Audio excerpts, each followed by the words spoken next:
నమస్కారం. నా పేరు డాక్టర్ షగుఫ్తా. నేను న్యాచురోపతి డాక్టర్‌ని. చాలామంది అడుగుతున్నారండి. ఉల్లిపాయ ఉపయోగాలేంటి? ఉల్లిపాయని మరి ఏ రకంగా వాడొచ్చు? సో, ఇది మనం హెల్త్ వైస్‌గా గూడా చాలామంది చెప్తుంటారండి. హెయిర్ ఇష్యూ కోసమే కాదు, హెల్త్ కోసం కూడా వాడండి అని చెప్తుంటాను. సో, దాని ఉపయోగాలేంటి? ఈ ఉల్లిని మనం ఏ రకంగా యూజ్ చేస్తే ఎలాంటి టైప్ ఆఫ్ డిసీజెస్‌ని మనం రాకుండా కంట్రోల్ చేసుకోవచ్చు అనే దాని గురించి క్లుప్తంగా తెలుసుకుందాం. ఒకటండి హెయిర్ గురించి ఫస్ట్ అయితే స్పెషల్లీ.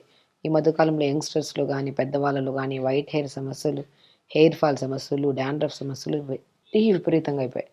కొంతమందికి ప్రీమెచ్యూర్ హెయిర్ గ్రోత్ కొంతమందికి హెయిర్ ఊడితే అక్కడ హెయిర్ గ్రోత్ కూడా ఉండట్లేదు. అలాంటి వాళ్ళలో. ఎందుకంటే ఆనియన్స్‌లో specially sulphur and amino acids, vitamin C and ఎన్నో రకాల విటమిన్స్, మినరల్స్ అధికంగా ఉంటాయి ఉల్లిపాయలో. ఆ ఉల్లిపాయని పేస్ట్ చేసేసి, ఆ పేస్ట్‌ని మంచిగా పిప్పంతా పిండేసి, ఆ జ్యూస్ ఉంటది చూడండి. ఒక మంచిగా ఒక బాటిల్‌లో వేసేసుకొని తలంతా స్ప్రే చేసేసేయండి. స్ప్రే చేసి ఒక 15-20 మినిట్స్ అలా ఉంచండి. దాని తర్వాతెళ్లి గోరువెచ్చని నీళ్ళతో స్నానం చేయండి. మనం అలా చేస్తే ఇమ్మీడియేట్ హెయిర్ ఫాల్ కంట్రోల్ అవుతది. వైట్ హెయిర్ సమస్య అయితే మనకు రాకుండా మనం కాపాడుకోవచ్చు. అండ్ స్పెషల్లీ డాండ్రఫ్ సమస్యలు కూడా కంట్రోల్ అవుతాయి. నేను ఇంకోటి చెప్తుంటాను. చాలామంది తలలో కురుపులొస్తున్నాయి.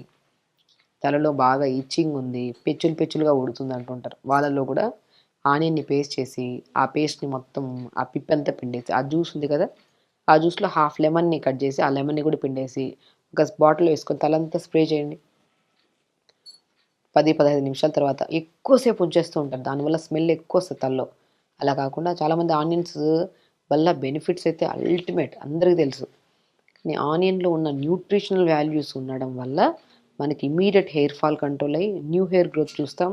హెల్తీ హెయిర్‌ని చూస్తాము. అంటే మనము చాలామంది ఏంటంటే ఆనియన్ యూజ్ చేస్తున్నప్పుడు స్మెల్ వస్తదని చెప్పేసి, ఆ స్మెల్ కోసం పాపము చాలామంది వాడుతూ ఉంటారు. దాంట్లోకి మనము ఆ స్మెల్ రాకుండా ఉండాలంటే ఆనియన్ జ్యూస్‌లో కొన్ని మెంతులేసేసి, దాన్ని ఒక 10, 15 నిమిషాలు అలా పెట్టి దాని తర్వాత తలంతా స్ప్రే చేసుకుంటే స్మెల్ ఉండదు ఎక్కువగా. ఉల్లిపాయ రసంతో అదే ఆనియన్ రసంతో పాటు లెమన్ జ్యూస్‌ను మిక్స్ చేసుకొని తలకు అప్లై చేసుకొని 10, 15 నిమిషాలు ఉంచి దాని తర్వాత స్నానం చేస్తే తల ప్రాబ్లమ్స్ మాక్సిమం డాండ్రఫ్, పేలుకుట్లు, పెచ్చులున్నా ఏదున్నా మనకు కంట్రోల్ అవుతది. ఈవెన్ దో పేర్ల సమస్య ఎక్కువండి చిన్న పిల్లల్లో. స్కూల్స్‌కెళ్ళే పిల్లల్లో పేర్లు బాగా ఎక్కువ పడుతుంటాయి. ఆ పేర్ల సమస్య కూడా కంట్రోల్ అవుతది మనకి. అండ్ స్కిన్ ప్రాబ్లమ్ గూడా చాలా మందికి కొంతమంది మోకాళ్ళ కిందన గానీ, లేదంటే మోకాళ్ళ పై భాగంలో గానీ, యాంకిల్ మన ఎల్బో కిందన గానీ, చాలా చోట్ల డార్క్‌గా అనిపిస్తుంటది కొంతమందికి. మెడ దగ్గర గూడా నల్లగా అంటుంటది కొంతమందికి. అది బికాస్ ఆఫ్ లో మెటబాలిజం ఉండడం వల్ల. సో, దానికి కూడా ఈ ఆనియన్ పేస్ట్‌ని అక్కడ ప్లేస్‌లో అప్లై చేసి, ఒక 15-20 మినిట్స్ తర్వాత మంచిగా వాష్ చేసేసండి. మీకు రాను రాను రాను రాను ఆ బ్లాక్‌నెస్‌లు పోతాయంటుంటారు. ఇంకొకటి ఆనియన్ పేస్ట్‌ని చూసారా ఎన్ని బెనిఫిట్స్ మాట్లాడుకుంటున్నాం ఉల్లిపాయ వల్ల. ఆనియన్ పేస్ట్‌ని మంచిగా మనము తలకు అప్లై చేసిన తర్వాత పిప్పి పడేయమంటుంటాను గదా! ఆ పిప్పిలో గూడా చాలా బలం ఉంటది. ఆ పిప్పిని కొద్దిగా పెనం మీద వేసి దోరగా వేపేసుకొని, ఆ పేస్ట్‌ని గోరువెచ్చగా ఉన్న ఆనియన్ పేస్ట్‌ని ఒక క్లాత్‌లో కాటన్ క్లాత్ తీసుకొని, కొద్దిగా నువ్వుల నూనెని మోకాళ్ళ దగ్గర మంచిగా అప్లై చేసి, ఈ పేస్ట్‌ని మేకాల మీద పెట్టి మంచిగా టైట్‌గా కట్టేయండి. మోకాళ్ళ నొప్పులు పోతాయి. 100% అండి. ఎందుకంటే ప్రాక్టికల్‌గా చాలామందికి ఉల్లిపాయ, వెల్లుల్లి అండ్ మనం రెగ్యులర్‌గా యూజ్ చేసే టమాటాల గురించి మన రెగ్యులర్‌గా వాడుతూ ఉంటాం గదా! వాటి బెనిఫిట్స్ తెలిస్తే ఇంకా మంచి ఉత్తీర్ణంగా హ్యాపీగా వాడతారనే ఇది మీద చాలామంది అడిగారు నన్ను. ఉల్లిపాయని ఏ రకంగా వాడొచ్చు? ఉల్లిపాయ వల్ల ఏం బెనిఫిట్స్ ఉన్నాయని చాలామంది అడుగుతుంటారు కాబట్టి నేను ఇంత క్లుప్తంగా ఎక్స్‌ప్లెయిన్ చేస్తున్నాను. సో, కాబట్టి చూసారా తలకు అప్లై చేయడం వల్ల తల ప్రాబ్లమ్స్ పోయి న్యూ హెయిర్ గ్రోత్ చూస్తాం. స్కిన్‌కి అప్లై చేయడం వల్ల డార్క్‌నెస్, బ్లాక్‌నెస్‌లు పోతాయి. అదే పేస్ట్‌ని పడేయకుండా పిప్పిని మొత్తం కొద్దిగా ఉడుము ఆయిల్ గానీ, నువ్వుల నూనె గానీ ఏసేసి, దాన్ని మంచిగా ముద్దలాగా చేసి, ఆ ముద్దని గోరువెచ్చగా వేడి చేసుకొని, మోకాళ్ళ మీద ఒక పట్టీలాగా కట్టండి. మోకాళ్ళ నొప్పులు పోతాయి. ఇవి ఎక్స్‌టర్నల్‌గా మనకి క్లియర్ అయ్యేది. అదే ఇంటర్నల్‌గా మనం రెగ్యులర్‌గా ఆనియన్‌ని మనము మంచిగా ఆనియన్ పౌడర్స్ దొరుకుతున్నాయి. ఆనియన్ ఆయిల్స్ దొరుకుతున్నాయి. కొంతమంది పచ్చి ఆనియన్ తినేస్తూ ఉంటారు. ఆ స్మెల్ వల్ల కొంతమందికి హార్ట్ దగ్గర బర్న్ అనిపించడము, గ్యాసెస్ ఫార్మ్ అవుతుంటాయి. ఎప్పుడూ గ్యాస్ట్రిక్ ప్రాబ్లమ్ అధికంగా ఉంటే మాత్రం పచ్చి ఆనియన్స్ తీసుకోకండి.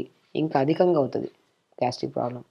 అదే ఆనియన్‌ని కొద్దిగా ఉడకబెట్టిన ఆనియన్ తీసుకోవడం గానీ, ఫ్రై చేసిన ఆనియన్ లైట్‌గా మరీ ఎక్కువ కాకుండా కొద్దిగా లైట్‌గా గీలో ఫ్రై చేసిన ఆనియన్‌ని మనం రెగ్యులర్‌గా ఒక 2 లేదా 3 ఆనియన్స్‌ని అలా తీసుకోవడం వల్ల గానీ, లేదంటే రైస్‌లో మిక్స్ చేసుకొని తీసుకోవడం, లేదంటే ఇంకొక అద్భుతమైన రిజల్ట్ అండి. చాలా మందిలో బి12, డి విటమిన్ డెఫిషియన్సీ ఉంటే మజ్జిగన్నంలో ఆనియన్స్‌ని దోరగా ఉడకబెట్టిన ఆనియన్స్‌ని మజ్జిగన్నంలో ఏసి రాత్రి నానబెట్టేసి మార్నింగ్ లేచి మంచిగా స్మాష్ చేసుకొని తినమంటుంటారు. తిమ్మిర్లు తగ్గుతాయి, డైజెషన్ ఇష్యూస్ పోతాయి. మోస్ట్ ఇమ్యూనిటీగా పనిచేస్తది. స్కిన్ ప్రాబ్లమ్స్ తగ్గిస్తది. చెప్పానా ఎక్స్టర్నల్‌గా అప్లై చేస్తేనే ఇన్ని మంచి బెనిఫిట్స్ ఉన్నప్పుడు, ఇన్‌టేక్ ఆఫ్ ఫుడ్‌లో తీసుకుంటే గూడా మనకి చెప్పాను నేను హెయిర్ ఫాల్ గానీ, స్కిన్ ప్రాబ్లమ్ గానీ, నరాల తిమ్మిర్లు గానీ, లో ఇమ్యూనిటీ ప్రాబ్లమ్ గానీ, డయాబెటిక్ కంట్రోల్‌కి గానీ, మనము ఇన్‌టేక్ తీసుకోవడం వల్ల ఆనియన్‌ని పచ్చి ఆనియన్ తీసుకుంటే గ్యాస్ట్రిక్ ప్రాబ్లమ్ ఉండే వాళ్ళకి ఇంకా అధికంగా అయ్యే ఛాన్సెస్ ఉంటాయి. దాన్ని ఉడకబెట్టిన ఆనియన్‌ని మజ్జిగన్నంలో తీసుకోవడం గానీ, లేదంటే మనం సెపరేట్‌గా ఏదైనా తింటున్నప్పుడు సలాడ్స్‌లో కలుపుకొని ఉడకబెట్టిన ఆనియన్ సలాడ్‌లో కీరా గానీ, క్యారెట్ గానీ, బీట్రూట్ మనం కట్ చేసుకొని ఆనియన్‌ని సలాడ్‌లాగా ఏసుకొని తీసుకుంటే ఇంకా మంచి బెనిఫిట్స్. న్యూట్రిషనల్ డెఫిషియన్సీస్ పోతాయి. విటమిన్ సి ఎక్కువుంటది. మినరల్స్ ఎక్కువుంటాయి. విటమిన్స్ ఎక్కువుంటాయి కాబట్టి ఆ ప్రాబ్లమ్స్ అన్నీ రాకుండా కూడా మనం కాపాడుకోవచ్చు. చూసారా? అద్భుతమైన ప్రయోజనాలున్న ఆనియన్‌ని పచ్చిగా తీసుకోకుండా దాన్ని జస్ట్ లైట్‌గా ఉడకబెట్టడం గానీ, లేదా లైట్‌గా ఫ్రై చేసుకొని గానీ, కూరల్లో ఎక్కువగా వాడడం వల్ల ఎన్నో న్యూట్రిషనల్ డెఫిషియన్సీస్ పోతాయి. అండ్ ఎక్స్టర్నల్ అప్లై చేసుకోవడం వల్ల ఈ నల్ల మచ్చలు పోతాయి. అండ్ మనకి హెయిర్ ఫాల్ కంట్రోల్ అయ్యి, న్యూ హెయిర్ గ్రోత్ కూడా వస్తది స్కాల్ప్‌కి అప్లై చేసుకోవడం వల్ల.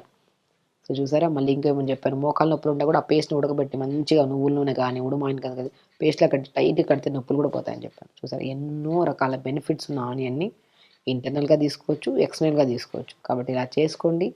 ఖచ్చితంగా హెల్తీగా ఉండండి, హ్యాపీగా ఉండండి. నమస్కారం.